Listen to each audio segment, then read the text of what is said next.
Good morning students.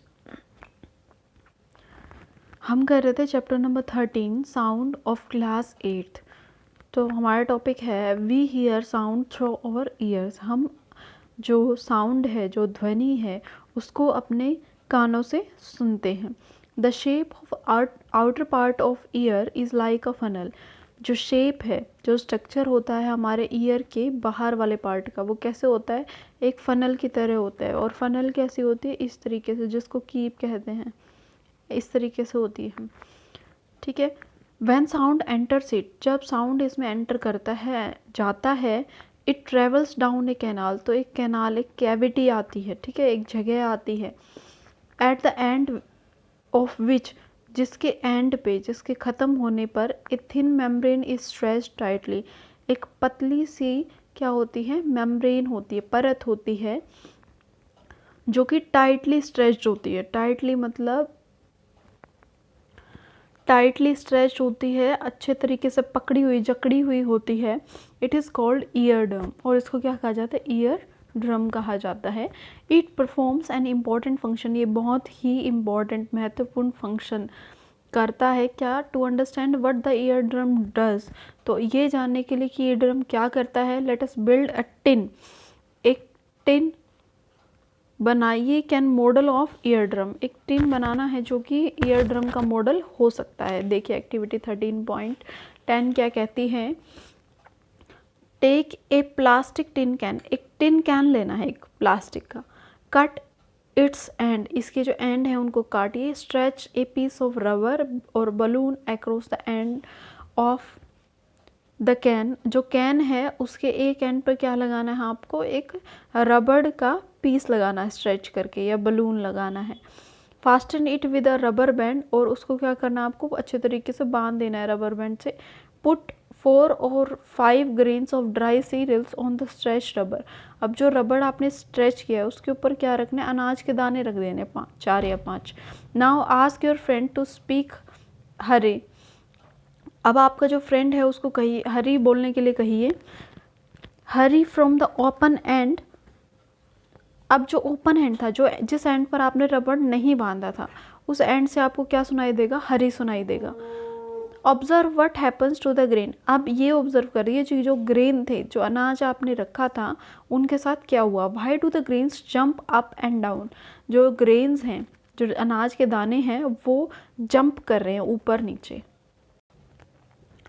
देखिए इस तरीके से करना है कि आपने एक कैन लिया, कैन के ऊपर एक तरफ आपने क्या किया? एक रबर बैंड से एक जो रबड़ था उसको ठीक तरीके से टाई कर दिया। यहाँ पर आपने क्या रखे? ग्रेन्स हैं, ठीक है, ये ग्रेन्स आपने रखे। और जब आप इसके दूसरे एंड से बोल रहे हो तो ये ग्रेन्स अप डाउन मूव कर रहे हैं, ठीक है। तो इसी तरीके से हमारा ईयर ड्रम भी करता है। The ear drum is like a stretched rubber sheet. और जो ईयर ड्रम होता है वो भी कैसा होता है? एक स्ट्रेच रबर शीट की तरह होता है। Sound vibration make the ear drum vibrate. जो साउंड की वाइब्रेशन होती है उनसे क्या होता है? जो ईयर ड्रम होता है वो वाइब्रेट करने लगता है, कंपन करने लगता है। The ear drum sends vibration. और यही वाइब्रेशन, यही कंपन कहाँ तक जाती है? हमारे इनर ईयर तक, अंदर जो कान है उस तक जाती है। और वहाँ से from there the signal goes to the brain. और जो सिग्नल है वहाँ से कहाँ जाता है? हमारे दिमाग के पास जाता है। That is how we hear. और ब्रेन के पास जो साउंड वाइब्रेशन गई है, ब्रेन उसको किस में कन्वर्ट कर देता है? वॉइस में कन्वर्ट कर देता है उस सिग्नल को, और फिर हमें वो आवाज़ सुनाई देती है। देखिए ये है ईयर ड्रम। ईयर ड्रम का स्ट्रक्चर है, जिसको हम कान का पर्दा भी कहते हैं, वही है ईयर ड्रम। नेक्स्ट टॉपिक आता है हमारा amplitude, time period and frequency of vibration. We have learn that the to and fro motion of an object is known as vibration. हमें पता है कि अगर कोई object to and fro motion करता है, दैट मीन्स ऐसे ऐसे मूव करता है, पेंडुलम की तरह अगर मूव करता है, टू एंड फ्रो मोशन करता है, तो उसको हम क्या कहते हैं? वाइब्रेशन कहते हैं। This motion is also called oscillatory motion. और इस मोशन को क्या कहा जाता है? ऑक्सीलेटरी मोशन भी कहा जाता है। You have already learned in earlier classes. पहले की क्लासेस में आप पहले ही पढ़ चुके हैं about the oscillatory motion. Oscillatory motion के बारे में एंड इट्स टाइम पीरियड, और उसके टाइम पीरियड के बारे में आपने ये पढ़ा होगा, motion and time, chapter number 13 of class 7th।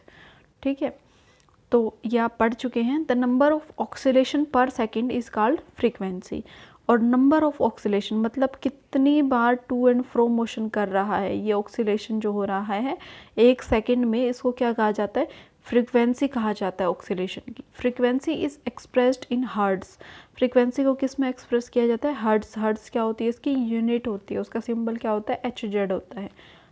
A frequency of 1 hertz is 1 oscillation per second, 1 hertz की फ्रीक्वेंसी का मतलब है कि 1 ऑक्सीलेशन हो रहा है 1 सेकेंड में। If an object oxalate 20 times, अगर एक ऑब्जेक्ट है वो 20 बार क्या कर रहा है, ऑक्सीलेट कर रहा है, कितने सेकंड में, 1 सेकंड में, तो what would be the frequency, तो जो फ्रीक्वेंसी है वो क्या होगी, तो फ्रीक्वेंसी क्या होगी, 20 बार ऑक्सीलेट कर रहा है। ठीक है, फ्रीक्वेंसी क्या होती है, number of oscillation per unit time, 1 second में कर रहा है, तो कितनी हो गई, 20 को 1 से डिवाइड करेंगे कितना आ जाएगा, 20 आ जाएगा, 20 हर्ट्ज क्या हो गई, फ्रीक्वेंसी हो गई। You can recognise many familiar sound without seeing the object producing them, आप जो कुछ ऐसे साउंड होते हैं जो कि आप ये देखे बिना कि साउंड कौन प्रोड्यूस कर रहा है, आप ये बता सकते हो कि ये साउंड इसका है। ठीक है, जैसे कुछ बर्ड्स होते हैं वो एक डिफरेंट ही साउंड निकालते हैं, तो आपको पता होता है कि ये चीज़ बोल रही है। ठीक है, जैसे मोर होता है उसका साउंड अलग होता है। ठीक है, तो बिना उनको देखे भी आप उसके जो साउंड होता है उसको रिकॉग्नाइज कर सकते हो। हाउ इज़ इट पॉसिबल, ऐसा कैसे पॉसिबल है, these sound must be different to enable you to recognise them, ये जो साउंड होते हैं मस्ट बी डिफरेंट, अलग भी हो सकते हैं, to enable to recognise them, कि आप उनको नहीं पहचान पाओ। Have you ever thought what factors make them different, आपने कभी ये सोचा है कि ये साउंड अलग अलग क्यों होते हैं, हर व्यक्ति का साउंड अलग होता है। ठीक है, जो पशु पक्षी होते हैं उनका साउंड भी अलग होता है, तो कौन से फैक्टर हैं जो उनको अलग बनाते हैं। Amplitude and frequency are 2 important properties of any sound, किसी भी साउंड की 2 ही इंपॉर्टेंट प्रॉपर्टी होती हैं, क्या, एम्पलीट्यूड और उसकी फ्रीक्वेंसी। फ्रीक्वेंसी क्या होती है, number of oscillation per unit time. Can we differentiate sound on the basis of their amplitude and frequency, क्या हम जो साउंड होता है उसको डिफ्रेंशिएट, उसका अंतर बता सकते हैं किस बेसिस पे, एम्पलीट्यूड और फ्रीक्वेंसी के बेसिस पे। अब बात आती है लाउडनेस एंड पिच। देखिए activity 13.11, take a metallic tumbler and a table spoon, strike the table spoon gently at the brim of the tumbler. आपको एक टम्बलर लेना है, ठीक है, और एक क्या लेनी है, टेबल स्पून लेनी है। फिर आपको क्या करना है कि उसको आपको स्ट्राइक करना है। फिर क्या होगा, हियर द साउंड प्रोड्यूस, अब जो साउंड प्रोड्यूस हुआ है उसको सुनो।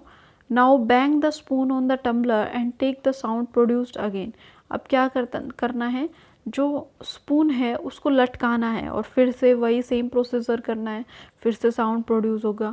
Is the sound louder when the tumbler is struck hard, क्या जो साउंड है वो लाउड था जब टम्बलर को बहुत तेज़ी से स्ट्रक किया गया। ठीक है, now suspend a small thermocol ball, अब एक थर्माकोल बॉल है उसको सस्पेंड कीजिए, उसको लटकाइए, टचिंग द रिम को टच करवाते हुए of tumbler, vibrate the tumbler by striking it, और जो टम्बलर है उसको वाइब्रेट कीजिए उसको स्ट्राइक करके। See how far the ball is displaced, अब आपको ये देखना है कि जो बॉल है, जो थर्माकोल बॉल आपने लगवाई है वो कितनी दूर तक जाती है, कितना डिस्प्लेस होती है। The displacement of the ball is a measure of amplitude of vibration of the tumbler, जो डिस्प्लेसमेंट है बॉल की, मतलब बॉल कितनी दूर जा रही है, वो किसका मेजर है, एम्पलीट्यूड ऑफ वाइब्रेशन, टम्बलर के एम्पलीट्यूड ऑफ वाइब्रेशन का। ठीक है, इस तरीके से आपने लटकाया तो जितना ये वाइब्रेट करेगा उतनी ज़्यादा ये दूर जाएगी। Now strike the tumbler gently and then with some force, अब जो टम्बलर है उसको जेंटली मतलब आराम से उसको स्ट्राइक कीजिए, उसके बाद उसको कुछ फोर्स के साथ स्ट्राइक कीजिए। कंपेयर करना है आपको उनका एम्पलीट्यूड ऑफ वाइब्रेशन दोनों केसेस में, in which case the amplitude is larger, किस केस में एम्पलीट्यूड जो था वो ज़्यादा था, लार्ज था। The loudness of sound depend on its amplitude, जो साउंड की जो लाउडनेस होती है वो किस पर डिपेंड करती है, उसके एम्पलीट्यूड पर। व्हेन द एम्पलीट्यूड और vibration is large, of vibration is large, amplitude ज़्यादा होता है, कंपन का जो एम्पलीट्यूड होता है वो ज़्यादा होता है, the sound produce is loud, तो जो साउंड प्रोड्यूस होता है वो कैसा होता है, लाउड होता है, तेज़ होता है। When the amplitude is small, और जब एम्पलीट्यूड स्मॉल होता है, कम होता है, तो जो साउंड होता है वो फीबल होता है, ठीक है, मतलब हल्का होता है।